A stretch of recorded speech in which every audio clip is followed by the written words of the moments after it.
Hello दोस्तों, कैसे हैं आप लोग। मुझे उम्मीद है कि आप लोग अच्छे होंगे और अच्छे से पढ़ाई कर रहे होंगे।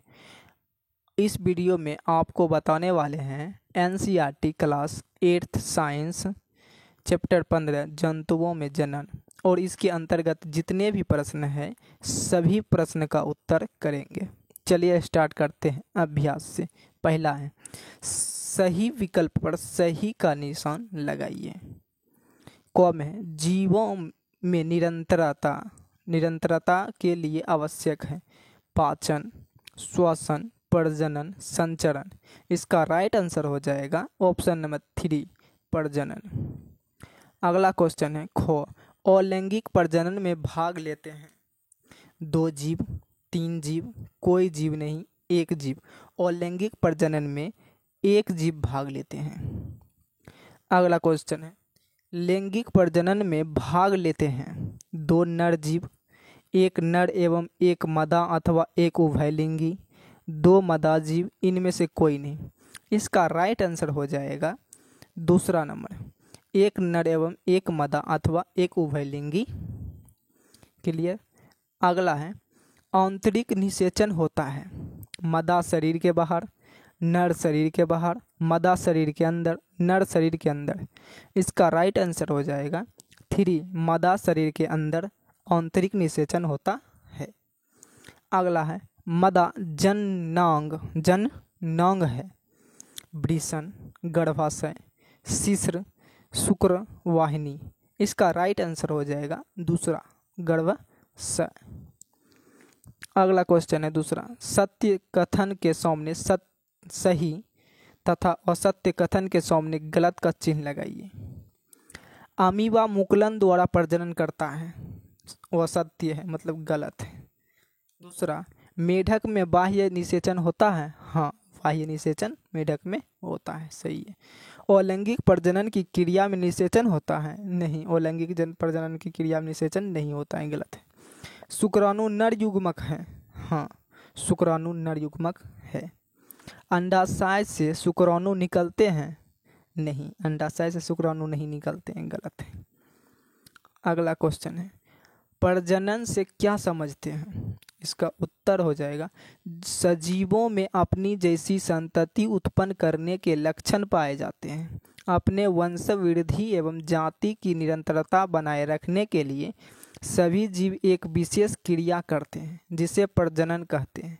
यानी अपनी जाति या वंश की निरंतरता को बनाए रखने के लिए प्रत्येक जीवधारी अपने ही समान जीवों को पैदा करता है। जीवों में होने वाली इस क्रिया को जनन या प्रजनन कहते हैं। जीवों के प्रजनन में भाग लेने वाले अंगों को प्रजनन अंग तथा एक जीव के सभी प्रजनन अंगों को सम्मिलित रूप से प्रजनन तंत्र कहते हैं। प्रजनन की 2 विधियां हैं, पहला है अलैंगिक प्रजनन, दूसरा है लैंगिक प्रजनन। ठीक। अगला क्वेश्चन है 4 नंबर, अलैंगिक प्रजनन तथा लैंगिक प्रजनन में विभेद समझाइए।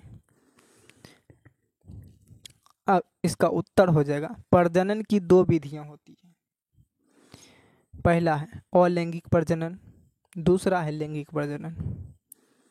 अपनी जाति या वंश की निरंतरता बनाए रखने के लिए एक ही जनक द्वारा प्रजनन की क्रिया संपन्न होती है। इस क्रिया में प्रजनन अंग की आवश्यकता नहीं पड़ती है। परिपक्व हाइड्रा के शरीर में 1 या अधिक उभार दिखाई देती है, यह मुकुलन होता है। मुकुलन विकसित होता हुआ संतति है। यह परिपक्व होकर जनक हाइड्रा से विलग हो जाता है। और लैंगिक प्रजनन की यह विधि मुकुलन कहलाता है। और लैंगिक प्रजनन में कोई एक जीव विभाजित होकर 2 संतति उत्पन्न करता है, विखंडन कहलाता है। यह प्रक्रम अमीबा में होता है। प्रजनन की वह विधि जिसमें नर एवं मादा दोनों के जननांग भाग होते हैं उसे लैंगिक प्रजनन कहते हैं। मानव प्रजनन लैंगिक प्रजनन का उदाहरण है। इस प्रजनन में पुरुष के जननांग तथा मादा के जननांग भाग होते हैं। लैंगिक प्रजनन में नर युग्मक तथा मादा युग्मक संलयित होते हैं। अगला क्वेश्चन है 5 नंबर, आंतरिक निषेचन तथा बाह्य निषेचन में अंतर बताइए।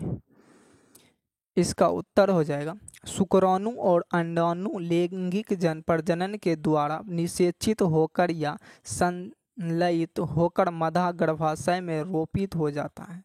यौन निषेचन की क्रिया जब मदा शरीर के अंदर होती है तब निषेचन आंतरिक निषेचन कहलाता है। मछली, मेढक इत्यादि जलीय जीव जल में एक बार में सैकड़ों अंडे देती हैं। ये अंडे जेली जैसी परत से बंधे रहते हैं।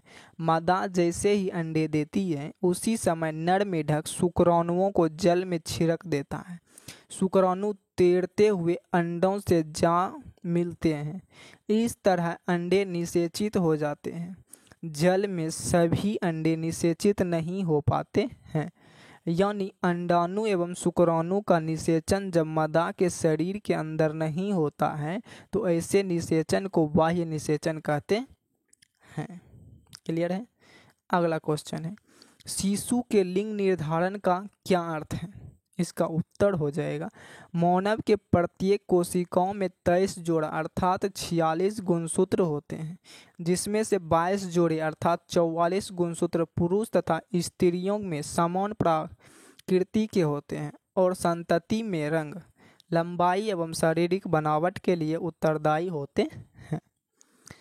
23वां जोड़ा अर्थात 2 गुणसूत्र इससे भिन्न प्रकृति के होते हैं। ये गुणसूत्र पुरुष में XY तथा स्त्री में XX के रूप में पहचाने जाते हैं और यही गुणसूत्र लिंग निर्धारण के लिए उत्तरदायी होते हैं।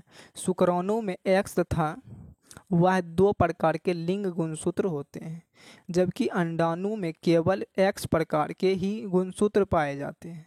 यदि Y गुणसूत्र वाले शुक्राणु तथा अंडाणु X गुणसूत्र के साथ निषेचित होते हैं तो युग्मज XY प्रकृति की होगी और नवजात शिशु लड़का होगा, जबकि X गुणसूत्र वाले शुक्राणु के साथ निषेचन होने पर युग्मज XX प्रकृति की होगी और नवजात शिशु लड़की होगी। क्लियर है। चलिए अगला क्वेश्चन है 7 नंबर, क्या होगा यदि शुक्राणु के अंडाणु से नहीं मिलने दिया जाए। इसका उत्तर हो जाएगा सजीवों में अपनी जैसी संतति शिशु उत्पन्न करने के लक्षण पाए जाते हैं। अपने वंश वृद्धि एवं जाति की निरंतरता बनाए रखने के लिए प्रत्येक जीवधारी एवं एक विशेष क्रिया करते हैं जिसे प्रजनन कहते हैं। प्रजनन की प्रक्रिया में अंडाणु तथा शुक्राणु आपस में निषेचित होकर शिशु को जन्म देता है। यदि शुक्राणु को अंडाणु से मिलने नहीं दिया जाए तो इस सजीव जगत का धीरे धीरे समाप्ति हो जाएगा। सभी जीव विलुप्त हो जाएंगे, सृष्टि का नामो निशान मिट जाएगा। क्लियर है। इसीलिए शुक्राणु किसके अंडे से मिलने के लिए देना चाहिए। अगला क्वेश्चन है 8 नंबर, क्या शिशु के लिंग निर्धारण के लिए स्त्री उत्तरदायी है? यदि नहीं तो समाज एवं परिवार में लोगों को आप कैसे समझाएंगे? इसका उत्तर हो जाएगा पुरुष में XY प्रकृति के गुणसूत्र पाए जाते हैं, जबकि स्त्री में XX प्रकृति के गुणसूत्र पाए जाते हैं। यही गुणसूत्र लिंग निर्धारण के लिए उत्तरदायी होते हैं। शुक्राणु में X तथा Y 2 प्रकार के लिंग गुणसूत्र होते हैं, जबकि अंडाणु में केवल X प्रकार के ही गुणसूत्र होते हैं।